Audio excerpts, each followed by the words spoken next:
ابھی ہمارے امام صاحب سے بات ہوئی، انہوں نے مجھ سے کہا کہ امام صاحب ذرا مسلمانوں کے اتحاد و اتفاق، ان کے میل ملاپ پر بھی بات فرمائیے گا، اس پر میں تھوڑی سی روشنی ڈالوں گا۔ لوگوں، اللہ تعالیٰ نے قرآن کے اندر فرمایا وَاعْتَصِمُوا بِحَبْلِ اللَّهِ جَمِيعًا وَلَا تَفَرَّقُوا، کہ مسلمانوں اللہ کی رسی کو مضبوطی سے تھام لو، وَلَا تَفَرَّقُوا، آپس میں پارٹیاں مت بناؤ، آپس میں گروپ بندیاں مت کرو۔ کیوں؟ اس کا نقصان کیا ہوگا؟ اللہ نے دوسری جگہ فرمایا وَأَطِيعُوا اللَّهَ وَرَسُولَهُ وَلَا تَنَازَعُوا فَتَفْشَلُوا وَتَذْهَبَ رِيحُكُمْ وَاصْبِرُوا، کہ مسلمانوں اللہ کی بات مانو اور اس کے رسول کی بات مانو، اور اگلی بات فرمائی وَلَا تَنَازَعُوا، آپس میں پارٹیاں مت بناؤ، اس کا انجام کیا ہوگا؟ فَتَفْشَلُوا، تم ناکام ہو جاؤ گے، وَتَذْهَبَ رِيحُكُمْ، تمہاری طاقت و قوت ختم ہو جائے گی۔ یہ دنیا کی حقیقت ہے کہ جو ٹوٹتا ہے وہ بکھر جاتا ہے، جو کٹتا ہے وہ برباد ہو جاتا ہے۔ اللہ نے بھی مسلمانوں سے یہی چاہا ہے۔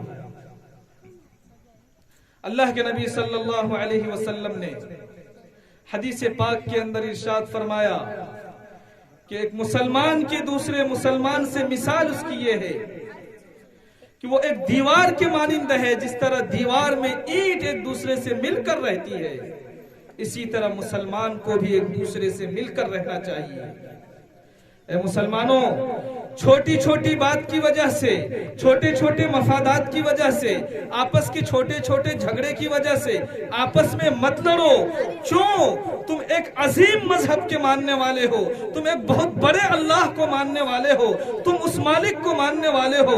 اے مسلمانوں، کتنا برا لگتا ہے کہ ایک ایمان والے کا، ایک مسلمان کا اللہ ایک ہو، اس کا نبی ایک ہو، اس کا قبلہ ایک ہو، اس کی کتاب ایک ہو، اس کے مذہب ایک ہو، اس کے طریقے ایک ہوں، اس کے باوجود یہ مسلمان آپس میں پارٹیاں کرے، یہ مسلمان آپس میں گروہ بندیاں کرے، یہ مسلمان آپس میں بٹ جائے، دوسرے قوم بھی ہنسے گی کہ کتنی بے حیا قوم ہے، کتنی بے شرم قوم ہے کہ اس کا اللہ ایک ہے، اس کا نبی ایک ہے، اس کی کتاب ایک ہے، اس کے رسول ایک ہے، اس کے باوجود یہ آپس میں بٹ کر جیتے ہیں۔ مسلمانوں، ایسا اس لیے ہوتا ہے، ایسا اس لیے ہوتا ہے کہ ہمارے دل سے اللہ کی قدر ختم ہو چکی ہے، ہمارے دل سے نبی کا مقام ختم ہو چکا ہے، ہمارے دل سے قرآن کا مقام ختم ہو چکا ہے، ہمارے دل میں اللہ کی جگہ اپنی بات آ گئی ہے۔ یاد رکھو اے مسلمانوں کہ اللہ کے نبی صلی اللہ علیہ وسلم نے حدیث پاک کے اندر یہ خوشخبری سنائی ہے کہ کل قیامت کے دن 7 لوگ عرش کے سائے میں ہوں گے، جہاں کوئی سایہ نہ ہوگا، اس عرش کے سائے میں وہ انسان بھی ہوگا کہ جو آپس میں اللہ کے لیے محبت کرتے ہوں گے۔ بتاؤ مسلمانوں، کتنی بڑی فضیلت ہے آپس میں مل جل رہنے کی۔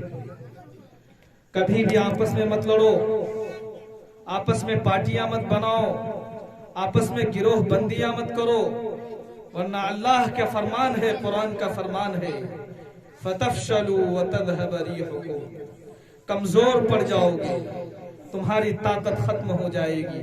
اے مسلمانوں، تم آپس میں لڑو گے، تم آپس میں جھگڑو گے، تم آپس میں ایک دوسرے کے دسروں گرباں ہوگے، تم ایک دوسرے کے کاٹو گے، تو بتاؤ جب کبھی اللہ کے دشمن کا حملہ تم پر ہو جائے گا، جب کبھی کوئی کافر و مشرک تم پر ٹوٹ پڑے گا، جب کوئی قادیانی تم پر حملہ کرے گا، جب کوئی RSS والا تم پر حملہ کرے گا، تمہاری آپس کی نا اتفاقی دیکھ کر، تمہاری آپس کی دشمنی کو دیکھ کر، تو کیسے تم اس کا مقابلہ کرو گے؟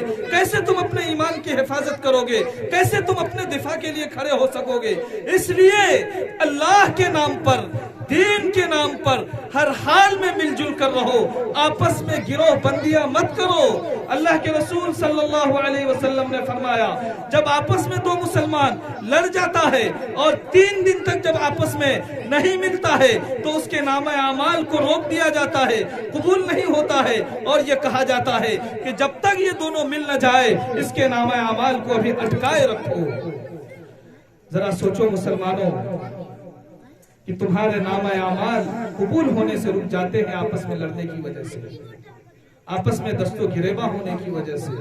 اس لیے اگر اللہ کو راضی کرنا ہے، اگر اللہ کے لیے جینا ہے، اگر نبی کے لیے جینا ہے، اگر مسلمان بن کر جینا ہے تو آپس کی نفرتوں کو ختم کرنا پڑے گا، آپس کے جھگڑے کو ختم کرنا پڑے گا، آپس کی پارٹیاں بندی کو ختم کرنا پڑے گا۔ کیا مسلمانوں تیار ہو مل جل کر رہنے کے لیے؟ آپس میں اتحاد و اتفاق کے ساتھ جیو گے؟ انشاءاللہ اللہ قبول فرمائے۔ میرے بزرگوں، اگلی بات مکتب کے حوالے سے مفتی شمیم صاحب نے آپ سے